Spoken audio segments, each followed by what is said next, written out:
CBS 42 is your local election headquarters. Tonight, we continue our Inside the Campaigns coverage with candidates for Governor Kay Ivey and Walt Maddox. Our team of reporters have been with these candidates all day. Reporter Michael Clark begins our coverage live in Huntsville, where Walt Maddox just wrapped up a campaign event. Michael? Yeah, Walt Maddox hopes that he's given voters here in Huntsville and the Athens area something to think about before next week's election. Aside from the normal topics like a state education lottery and Medicaid expansion, tonight he also touched on issues like prison reform and voting rights.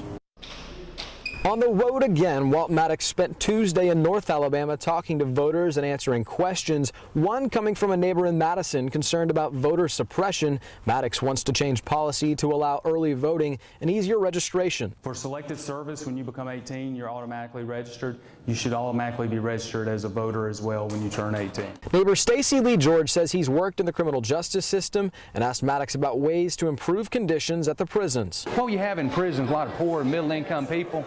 Some people need to be there and some people need to go home, but some people need to have a second chance in life, and I just don't see that happening. $10 and a bus ticket back to St. County is not good enough. Maddox believes the potential of revenue from adding sports gambling and a compact with the Porch Band of Creek Indians could raise around $150 million for improvements like more state troopers and addressing mental health in prisons.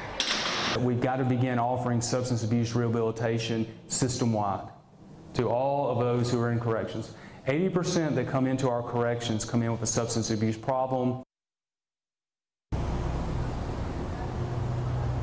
Now, after 2 long days across the state on the campaign trail, he'll have a couple more stops here in Huntsville tomorrow. Then Walt Maddox will go back to Tuscaloosa to be with his family for Halloween to go trick-or-treating. We'll, of course, have coverage of the event here in Huntsville tomorrow live on our CBS 42 Facebook page. For now, reporting live in Huntsville, Michael Clark, CBS 42 News local coverage you can count on.